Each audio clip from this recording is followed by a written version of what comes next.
Am I wrong for kicking my mother out? I'm a 29-year-old man, and my fiancé is 28. My mother, who is 59, has been living with us for the past 3 years.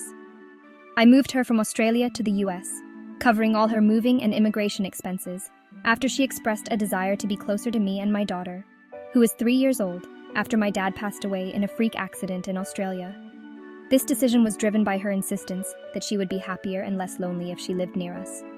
Given the emotional appeal and my desire to support her, I agreed to bear all the costs associated with her relocation and integration into the US. For the first couple of years, things seemed to go relatively smoothly. My mother enjoyed spending time with her granddaughter and often expressed her gratitude for the opportunity to be closer to us. However, the dynamic began to shift when my fiancé and I started getting more serious in our relationship. My fiancé has gone above and beyond to help my mother in numerous ways, asking nothing in return. She managed the legal process of transferring the title of my parents' house solely to my mother's name after my dad passed away, saving her close to 5 figures. She facilitated the transfer of my late father's superannuation to my mother. She successfully sued the owner of a Rottweiler that bit my mother's hand, securing a substantial settlement, which she gave completely to my mother. She accompanied my mother on all her medical appointments as a result of the dog bite, documenting everything, making sure she got the right treatment, and had the dog owner pay her back all medical expenses. She drove my mother to and from over 50 dental appointments over the past 3 years to replace her teeth, as my mother is too afraid to drive. She accompanied my mother to her immigration interviews and medical appointments for immigration, again because my mother is too afraid to drive. She meticulously handled my mother's taxes, including the complicated international US reporting of income she was making in Australia from her rental property. She found tenants for my mother's rental property in Australia and handled the paperwork to get them signed on. She made numerous attempts to get my mother to join various clubs and communities after my mother complained about being lonely. She helped my mother open her own bank account with a 5% yield to ensure her settlement from the dog bite grew. She helped my mother find numerous tax deductions to minimize her taxes, and even ended up getting her a refund when my mother complained about paying too much tax. She accompanied my mother on over 10 dates with men she met online, as she was worried for her safety.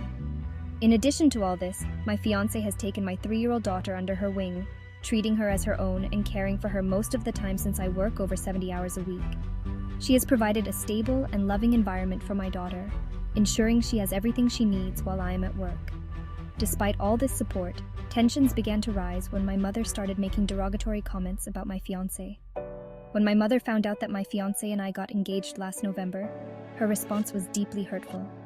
She said things like, "I never got a ring. Be careful, she is going to ruin you." And in China, we have a saying that dogs who don't bark bite the hardest. When I confronted her about these comments, she chalked it up to cultural differences, insisting that in China, elder people are always correct, and that my brother doesn't understand Chinese very well. The situation escalated when my mother went on a trip to Canada, which I paid for, and started bad-mouthing my fiancé to family friends. She called my fiancé the most cunning person she had ever met, a gold digger, and warned others to be cautious around her. She even said, "Everyone can see how cunning she is, just you're too stupid to see." I make significantly more money than my fiancé. The only things I pay for more than her are food, groceries, household items, date nights, and occasionally upgrades to event tickets, plane tickets, and hotels. But she always pays at least the base price for whatever it is. This was devastating to hear, especially considering all the help and support my fiancé had provided my mother.